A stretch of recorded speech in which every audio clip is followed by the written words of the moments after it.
Hello again. In this new video we're going to be talking about the last data structure that we're going to be seeing, and after this video I'll be moving to another topic, whatever topic you guys tell me in the comment box below, whatever you feel like, aside from what I'll be uploading by myself. So this last video is about hash maps.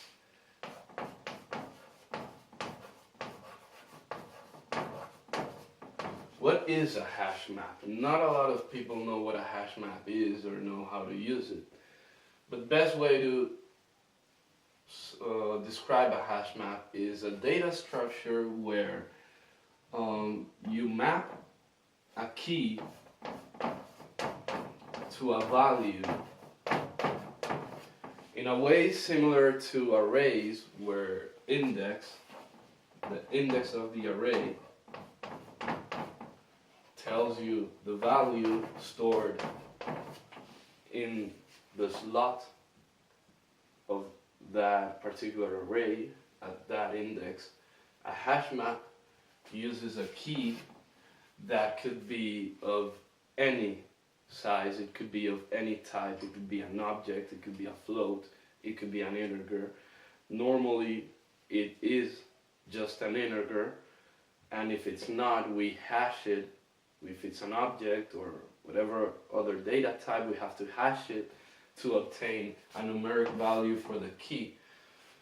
And using that key, we want to store, retrieve, or delete the value in O1 complexity or close to O1 complexity. It's actually amortized O1 complexity, not real O1, but pretty close, and it's very good for most operations. It's one of the most popular data structures because of this, because it allows you to insert, retrieve, and delete data with pretty much constant time. So how do they work? Well, let's say we have the following key value pairs. We have key 1 and value 15, key 2, 2, 3, 4, value 6, key 6, 7, 8, values minus 3, and we have key 1407 with value 8, for example. So first things first, we have an array, we need an array. In this case I'm going to be using an array of size 10 because it will be easier. Later you'll see why. It'll be easier to explain. So for now,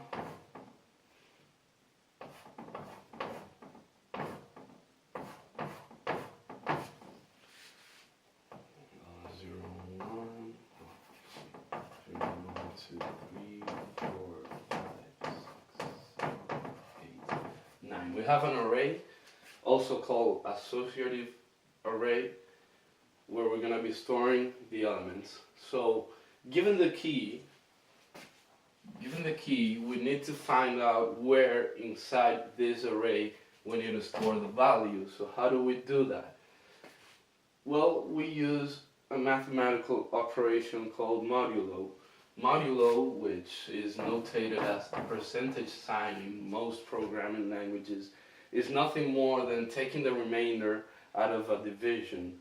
So number n modulo x is basically doing n divided by x and taking the remainder of that operation. So what we're going to do for hash maps is getting the key, we're going to be calling it k, and doing modulo the size of the array. We're going to be calling it n, as we did in the previous video for arrays. So we get the key, we do modulo n, and this will give us an index that will be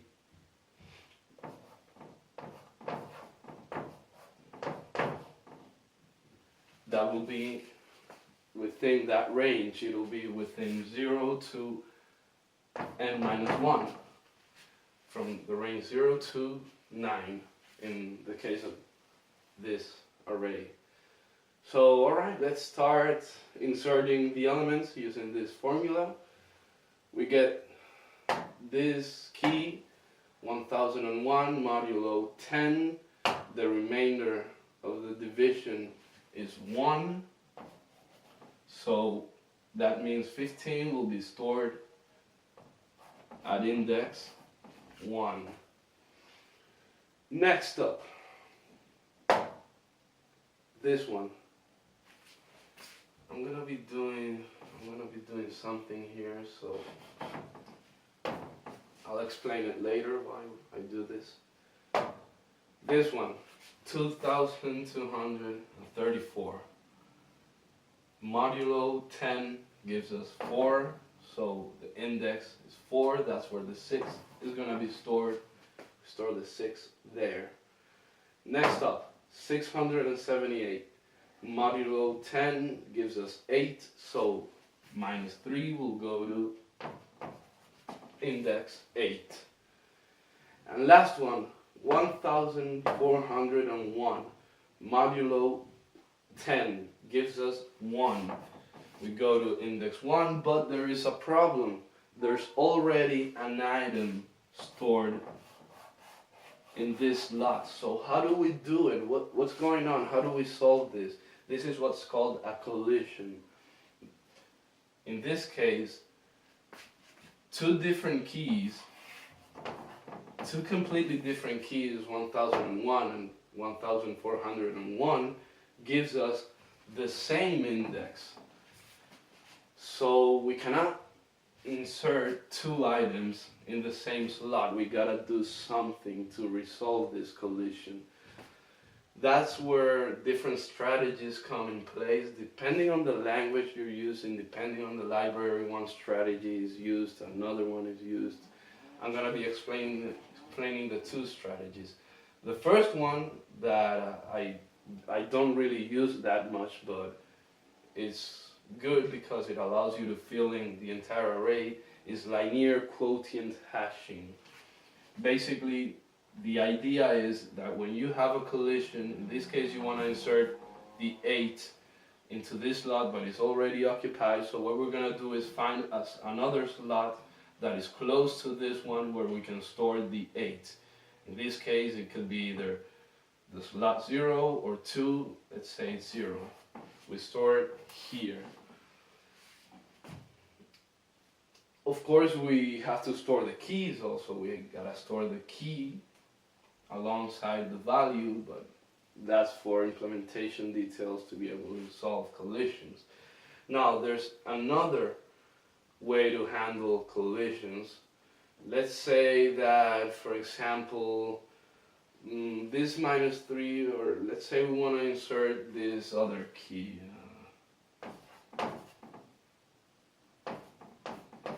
This other value, which is 84. When we do this key modulo 10, it gives us index 1. Again, we're at the same problem. We don't have an empty space at that slot, so we find another one. The one at the left is also occupied. There's no more space at the left. We search at the right, we find an empty slot here, so 84 goes here. That would be linear quotient. The good thing about linear quotient hashing is that it fills in the entire array, so it doesn't matter how much collision happens, sooner or later most of the array is going to be occupied and filled in. However, there is another problem, which is distribution. But depending on how you pick your next slot, you're gonna be reducing that problem or not. Python uses another way. Instead of finding a next neighboring slot to fill in, it finds another slot using other parts of the original key. Now this is nice, this is a good approach, but the one I prefer is using what is called an auxiliary data structure. So let's say we're at this problem. Initially we want to store the 8 here, but we can't because it's occupied. So what do? It's simple. We just have, instead of having one slot, instead of having one space in each of the array slots, we have another data structure to implement, to store the items. Instead of storing the items directly here, what we have is a pointer to another data structure that could be a linked list. So here we store the 15, the 8, and then the 84. Of course, each of these slots must have a pointer to that linked list. If you just noticed, using a linked list is not a very good idea because it's sequential, and maybe finding this key, this value here would take longer or whatever. So instead of a linked list, what's preferable to use for a hash map when handling collisions using auxiliary data structure is to use a binary search tree. As I explained in the previous videos, binary search trees are faster because they provide O log n complexity instead of the O n complexity that linked list provides. So if we have 3 items, or 4 or 10 or a million items that collide inside the same bucket, it's faster to do a lookup using a binary search tree than using a linked list or any other structure. So how do we delete? That's for insertion. How do we delete, or how do we do a lookup? Doing a lookup it's basically the same.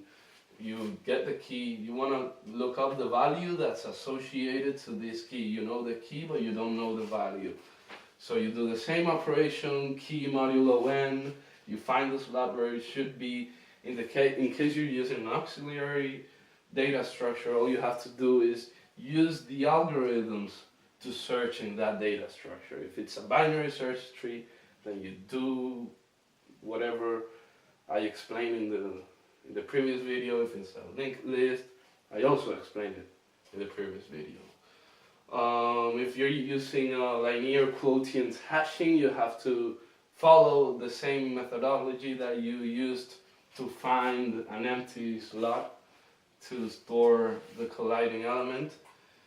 And doing deletions is basically the same. If you want to delete, say, you want to delete 8, and you just do the key modulo 10, you will find that 8 is stored in this log.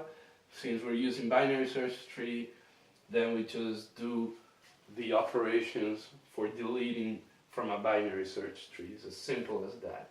If you're using any other, if you're using linear quotient hashing, then you have to actually mark the spaces, the different slots as deleted or as empty or whatever. You need an extra flag to indicate that it's not being used or that it doesn't contain any useful data.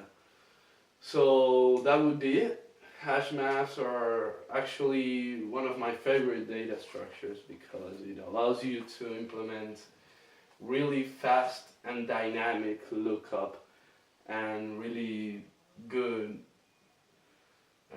performance. It's close to O1 because this operation is O1 and the operation for handling collisions, it's small. in size compared to how many items we have. We don't have to process that many items.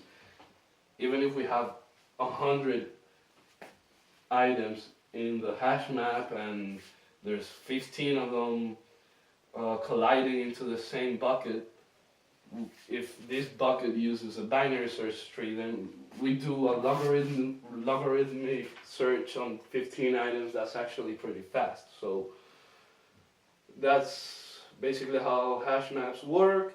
There's another data structure called dictionaries, which are basically hash maps, and dictionaries work with strings. So instead of mapping a numeric value, you map a string to a value.